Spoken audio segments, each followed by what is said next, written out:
오늘은 어린이 주일입니다. 1년이 52주인데 그 중에 한 주간을 특별히 정해서 어린이 주일로 예배하는 이유가 있습니다. 이 어린이 주일은 단순히 어린이들만을 위한 날이 아니고 하나님 나라의 주인공이 되려면 돌이켜 어린아이와 같이 되지 않으면 결단코 천국에 들어갈 수 없다는 말씀처럼 이 어린이 주일은 단순히 어린 아이들을 위한 주일이 아니라 우리가 다 하나님 앞에서 하나님의 어린 양, 하나님의 자녀로 하나님 앞에서 어린아이로 우리의 삶을 돌아보는 날이 되어야 될 줄로 믿습니다. 우리가 이 땅의 삶을 마치고 영원하신 아버지 품에 천국에 들어가게 될 줄로 믿습니다. 또한 이 땅에서 하나님이 통치하시는 삶, 천국을 맛보며 참된 행복을 누리는 경험하는 천국도 있는 줄로 믿습니다. 예수님께서는 가는 천국, 또 우리의 삶에서 경험하는 천국, 그 모두를 가리켜서 이 천국에 들어가려면 어떻게 해야 되는지를 우리에게 증거해 주십니다. 지식이나 사회적인 명성이 있어야 된다 말씀하지 않으십니다. 위대한 업적을 남기거나 돈을 많이 가진 부자나 권력을 가져야 된다고 말씀하지 않으십니다. 종교 생활이나 도덕적인 선행을 많이 베풀어야 한다고도 말씀하지 않으셨습니다. 예수님께서는 이렇게 말씀하십니다. 하나님의 나라에 들어가려면 어린 아이와 같아야 한다고 말씀하십니다. 오늘 말씀 누가복음 18장 15절로 16절, 사람들이 예수님의 만져주심을 바라고 자기 어린아이를 데리고 왔다 이렇게 말합니다.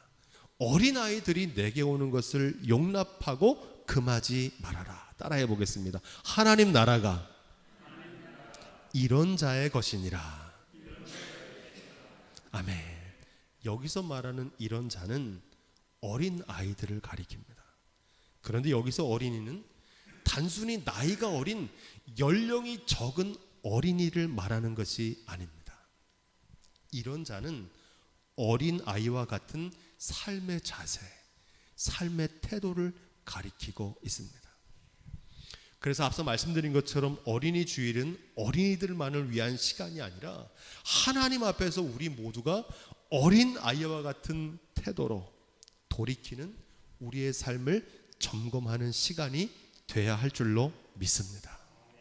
그래서 오늘 이 말씀을 통해서 성경이 전하는 어린 아이와 같은 삶의 자세는 어떠한지 은혜를 나누고자 합니다. 오늘 이 어린이에 관한 예수님의 말씀을 이해하려면 먼저 그 말씀 앞에 나오는 본문을 살펴봐야 됩니다. 그 말씀에서 오늘 사건이 이어지기 때문에 그렇습니다. 9절부터 14절 우리 그런 맥락에서 한번 읽어볼까요? 또 자기를 의롭다고 믿고 다른 사람을 멸시하는 자들에게 이 비유로 말씀하시되 두 사람이 기도하러 성전에 올라가니 하나는 바리새인이요 하나는 세리라. 바리새인은 서서 따로 기도하여 가로되 하나님이여 나는 다른 사람들 곧 토색, 불의, 간음을 하는 자들과 같지 아니하고 이 세리와도 같지 아니함을 감사하나이다. 나는 일회에 2번씩 금식하고 또 소득의 11조를 드리나이다 하고 세리는 멀리 서서 감히 눈을 들어 하늘을 우러러 보지도 못하고 다만 가슴을 치며 가로되 하나님이여 불쌍히 여기옵소서 나는 죄인이로 소이다 하였느니라. 내가 너희에게 이르노니 이 사람이 저보다 의롭다 하심을 받고 이 집에 내려갔느니라. 무릇 자기를 높이는 자는 낮아지고 자기를 낮추는 자는 높아지리라 하시니라. 아멘. 이 말씀이 끝난 후에 어린아이에 관한 말씀을 하시는 겁니다. 같은 얘기를 하고 있는 겁니다. 자기를 높이는 자는 낮아지고 자기를 낮추는 자는 높아지리라. 스스로 다른 사람보다 높다고 자만하던 바리새인, 그들과 대비되는 세리를 가리켜서 이 사람이 저 사람보다 옳게 여김을 받았다. 하나님 앞에서. 오늘 말씀에 이런 자의 것이니라 할 때 그 이런 자는 바로 바리새인들과 대비되는 어린 아이를 가리킵니다. 어린이는 약한 자, 요즘 쓰는 말로 하면 사회적인 약자를 가리키는 대명사와도 같습니다. 키가 작고 힘도 없고 누군가의 도움과 돌봄 없이는 살아갈 수 없는 연약한 존재가 바로 어린입니다. 어린 아이와 같이라는 이 말씀은 하나님 앞에서 자신을 낮추는 사람을 말합니다. 겸손한 삶의 자세입니다. 마태복음 18장 4절은 이것을 더 정확하게 우리에게 증거하는데, 그러므로 누구든지 어린아이와 같이, 따라해 보겠습니다. 자기를 낮추는 사람이 천국에서 큰 자니라. 아멘. 그래서 어린아이와 같다는 것은 자기를 낮추는 사람이라는 뜻입니다. 하나님 앞에서 자신을 낮추는 겸손입니다. 죽을 수밖에 없는 존재란 사실을 알고 사는 겁니다. 생명의 한계, 건강의 한계, 의의 한계, 지식의 한계가 있는 유한한 존재란 사실을 자각하며 사는 삶의 자세입니다. 바라기는 저와 여러분들이 하나님 앞에서 약한 자로, 하나님 앞에서 무지한 자로, 하나님 앞에서 자랑할 것 없고 내세울 것 없는 죄인임을 자각하며 살아가는 어린 아이와 같은 삶이 될 수 있기를 부탁을 드립니다. 하나님 앞에서 가장 큰 죄는 교만입니다. 스스로 능력 있다고 생각하는 것이고, 내가 모든 것을 알고 있고 내가 모든 것을 할 수 있다고 하는 자만과 자랑입니다. 하나님 앞에 절대 해서는 안 되는 게 힘자랑, 돈자랑, 지식자랑, 명예자랑 해서는 안 됩니다. 하나님 앞에서 어린아이와 같이 낮추는 자만이 하나님을 경외할 수 있고 하나님을 온전히 의지합니다. 하나님을 온전히 의지하면 어떤 일이 벌어지느냐? 하나님께서 높여주십니다. 할렐루야. 어린아이의 또 다른 특징은 정직성입니다. 어린아이들의 특징은 거짓말을 잘 못합니다. 이 말은 애들이 거짓말을 안 한다는 얘기가 아니라 아이들도 거짓말 잘하거든요. 자주 하고. 그런데 거짓말을 하지만 아이들이 하는 거짓말은 어떻습니까? 금방 탄로납니다. 티가 나요. 어린아이들은 부모의 회초리 한 방이면 자신의 잘못을 고백합니다.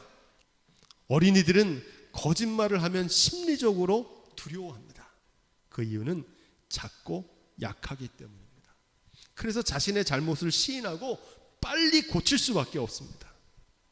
이와 달리 어른들의 특징은 어떻습니까?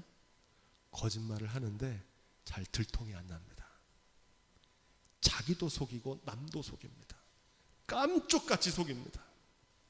그리고 자신의 잘못이 드러나도 인정하지 않습니다. 지식이 많고 강한 사람일수록, 신분이 높은 권력을 가진 사람일수록 완고합니다. 스스로 의롭다고 여깁니다. 스스로 크다고 생각하고 옳다고 생각합니다. 그 대표적인 사람들이 정치인들인데 요즘 지도층들의 자살이 빈번하고 있는 안타까운 현실입니다. 그 원인은 한 가지입니다. 법의 심판 앞에 잘못을 인정하고 처벌을 받아야 되는데 끝까지 회개하지 않겠다는 겁니다. 하나님 앞에서 용서받지 못할 죄가 없습니다. 그러나 단 하나, 회개치 않는 죄는 결코 용서함 받을 수 없습니다. 예수님의 제자 가운데 두 사람을 성경은 비교해서 보여주는데 바로 가룟 유다와 베드로입니다. 이 두 제자의 공통점은 제자였다는 거고 두 사람 모두 예수님을 배신했다는 겁니다. 한 사람은 은 30냥에 예수님을 팔았고 한 사람은 닭이 울기 전에 3번 주님을 부인했습니다. 죄의 무게로 따지면 똑같습니다. 그러나 가룟 유다는 가장 저주받은 인생의 대명사가 되고 사도 베드로는 교회의 주춧돌로 변화됩니다. 그 차이가 어디서 시작됐습니까? 죄의 무게는 동일하지만 가룟 유다는 끝까지 회개하지 않고 스스로 자살을 선택하지만 베드로는 주님 앞에서 눈물로 자신의 죄를 회개합니다. 이게 어린아이와 같은 마음입니다. 주님 앞에서 세리처럼 주님, 나는 죄인입니다. 자랑할 것 내세울 거 없습니다. 나를 불쌍히 여겨 주옵소서. 나의 잘못을 참회하고 인정할 수 있는 마음이 늘 우리 가운데 있기를 주님으로 부탁을 드립니다. 둘째로 오늘 말씀 17절에 보니까 이렇게 되어 있습니다. 우리 한번 17절을 읽어볼까요? 하나님의 나라를 어린아이와 같이 받들지 않으면, 이렇게 기록되어 있습니다. 이 받들라는 말은 원어를 찾아보면 헬라어로 데코마이라고 하는데 영어로 이해하면 더 쉽습니다. 리시브라고 합니다. 배구할 때 공이 착 날아오면 그것을 받는 것을 리시브라고 그러잖아요. 받아들이다는 겁니다. 어린아이처럼 하나님 나라를 받아들이는 사람, 그 사람이 아니면 결코 천국에 들어갈 수 없다는 겁니다. 받아들이다는 말과 영접하다는 말이 같은 뜻입니다.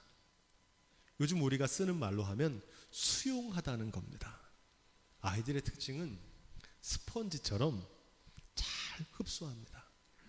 그게 좋은 거든 나쁜 것이든 잘 받아들입니다. 그게 아이들의 특징입니다. 그런데 반대로 어른들의 특징은 어떻습니까? 배타적입니다.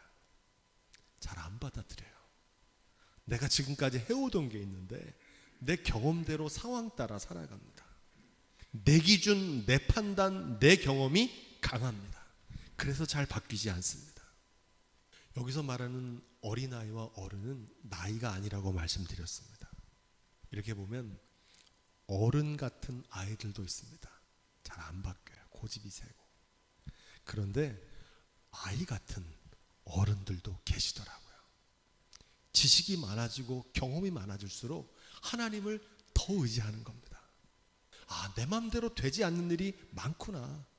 하나님을 의지하는 어른들도 많더라고요. 가르치기 가장 힘든 사람들은 뭘 좀 알고 있다고 생각하는 사람들입니다. 수영을 가르치는 선생님들이 가장 가르치기 어려운 사람은 바닷가에서 수영 좀 해보고 산 사람들.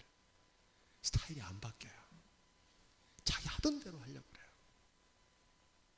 배움은 비움인 것처럼 하나님 앞에서 어린 아이와 같이 수용하고 받아들이는 사람이 천국의 주인공이라는 겁니다.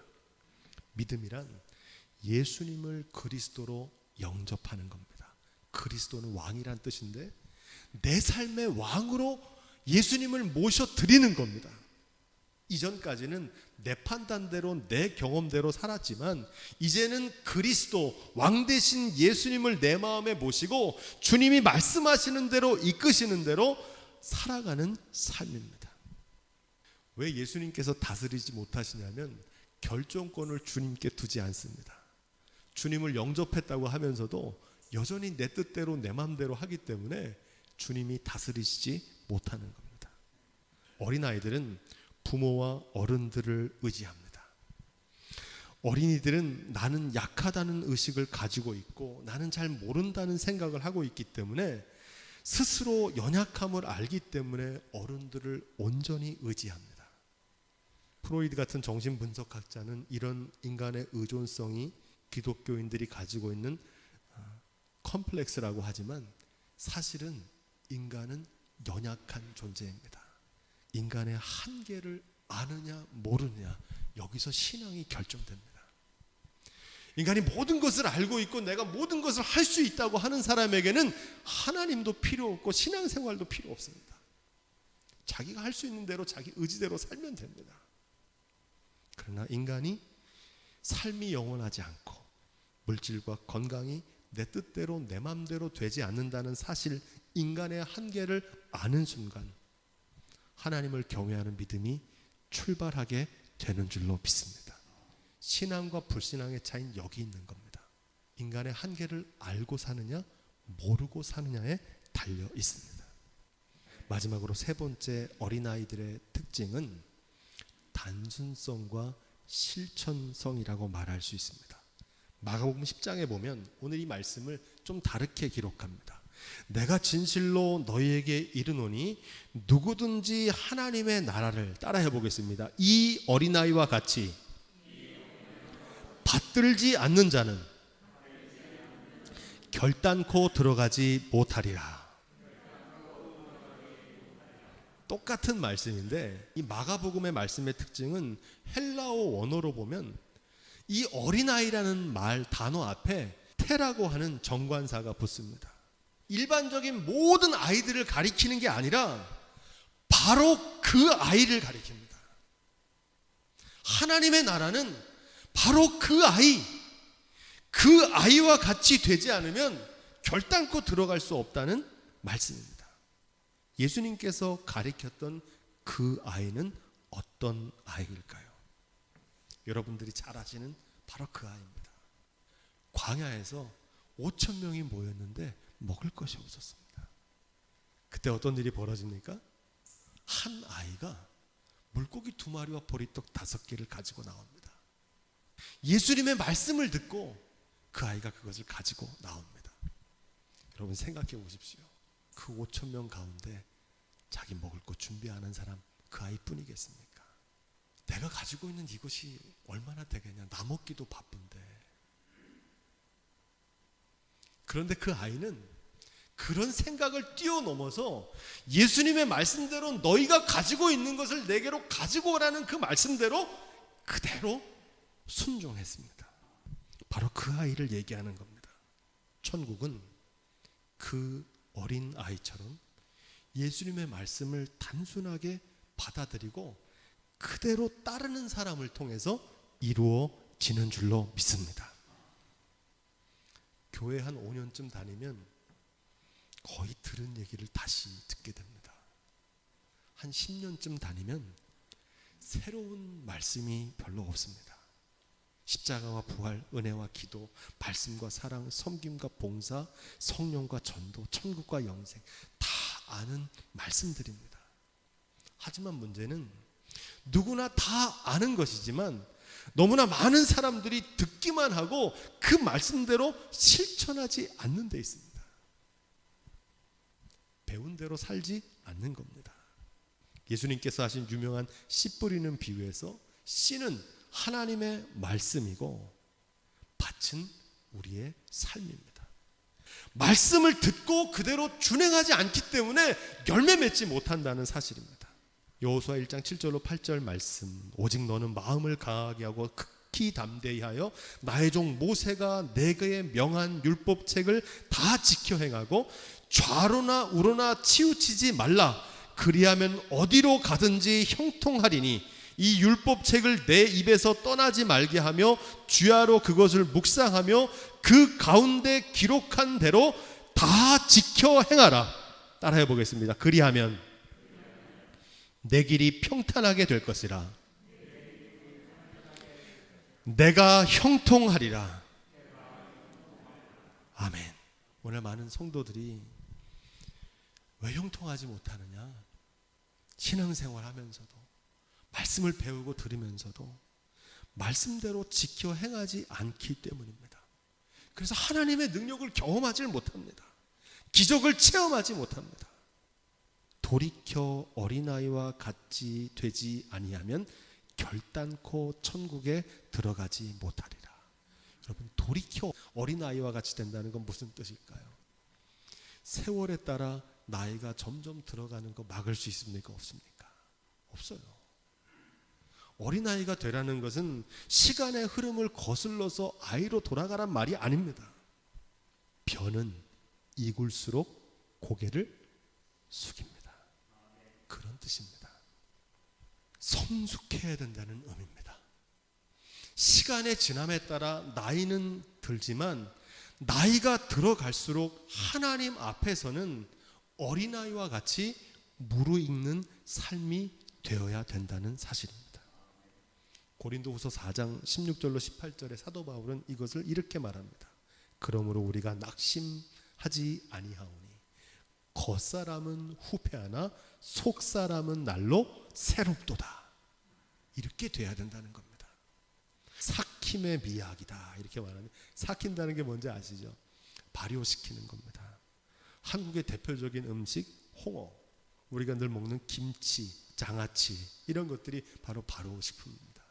다큐멘터리 내용을 살펴보면 그린란드, 아이슬란드, 스웨덴, 중국, 일본 이 6개국의 나라들이 대표적인 삭힌 음식들이 나옵니다. 여기 사진에 보이는 건 취두부라고 하는데 털두부라고도 합니다. 그러니까 두부를 삭히는 거예요. 그래서 냄새도 고약해지고 하는데 맛은 더 풍성해지고 신비로운 맛이 나는 그런 음식입니다. 음식이 썩는다는 것하고 삭는다는 것, 부패한다는 것과 발효한다는 것, 그 경계가 모호합니다. 비슷하다는 겁니다. 둘 다 미생물이 유기물을 분해하면서 일어나는 현상입니다. 다른 점은 부패한 음식은 나쁜 미생물에 의해서 인체에 해롭게 된다는 것이고, 이와 달리 발효한 음식은 풍성한 맛이 나고 향이 나고 사람의 건강에게 유익을 준다는 겁니다.